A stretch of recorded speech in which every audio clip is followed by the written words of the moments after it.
Last week, the White House held a roundtable to portray Antifa as an organized threat to the United States.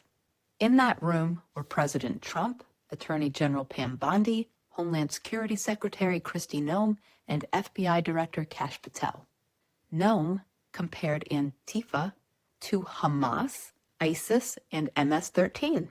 Trump promised that federal law enforcement would be, quote, very threatening toward the movement. They claimed that Antifa was coordinating attacks, funding unrest, and running some kind of national network. They pointed to protests in Portland, Oregon as proof of a larger conspiracy. But here's the problem. None of it holds up. Local reporters, independent fact-checkers, and even law enforcement on the ground have found no evidence of any national coordination or even local. There's no headquarters, no hierarchy, no chain of command. And if you've actually been to Portland or even bothered to look beyond the talking points, you know what's really happening there. It's peaceful protest. It's people in costumes and musicians in the streets. It's the city's annual naked bike ride and community art turned into resistance.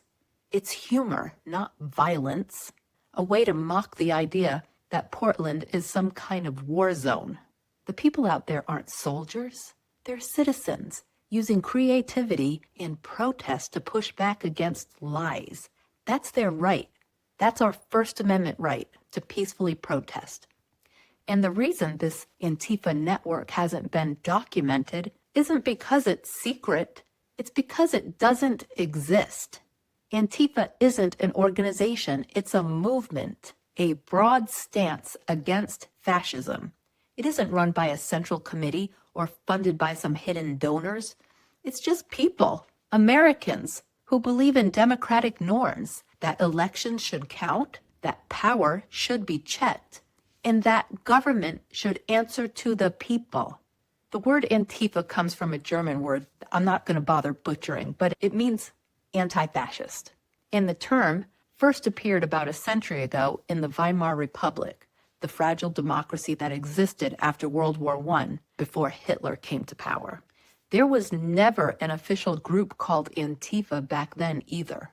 There were no membership rolls, no national structure, no offices. What existed were ordinary citizens, students, teachers, workers, clergy, journalists, all who saw fascism rising in their communities and refused to look away. They didn't all share the same political views, but they shared one conviction. Democracy had to be defended before it disappeared. So they protested, they wrote articles, they spoke out. They formed local coalitions and mutual aid groups, not a centralized organization, but communities of people responding to the rise of fascism where they lived. They acted not because someone directed them to, but because their conscience demanded it. Fast forward 100 years, and we're watching the same playbook unfold. When governments or political movements treat Antifa like a terrorist network, they aren't describing reality. They're using language as a weapon, turning moral opposition into criminal suspicion.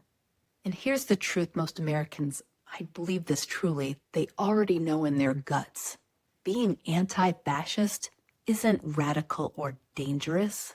It's what you believe when you think the Constitution matters. It means believing that laws should protect people, not power. That's not extremism. That's citizenship. When propaganda defines the narrative, history starts repeating itself.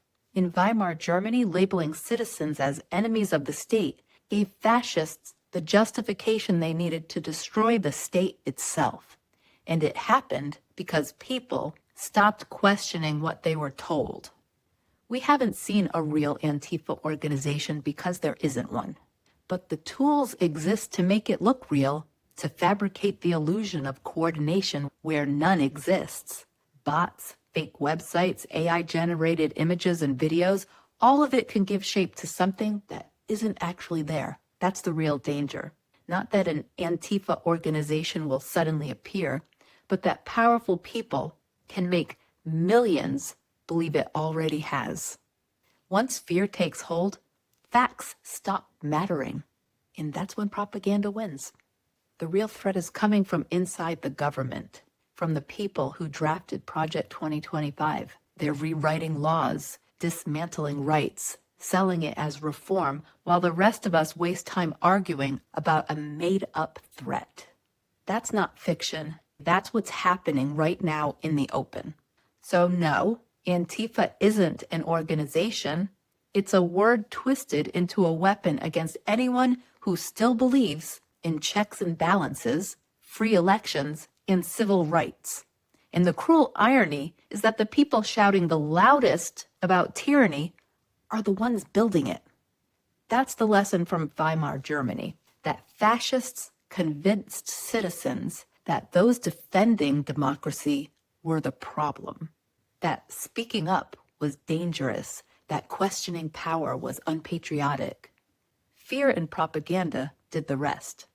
By the time people understood what was happening, it was too late to stop it. And that's where we are now. The same strategy, turning citizens against anyone who resists authoritarian rule, is unfolding again. We have to recognize it for what it is to know who the real enemy is. And the real enemy isn't anti-fascist.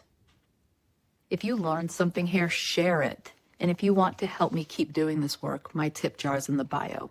Every bit helps me keep teaching history the way it should be taught, honestly.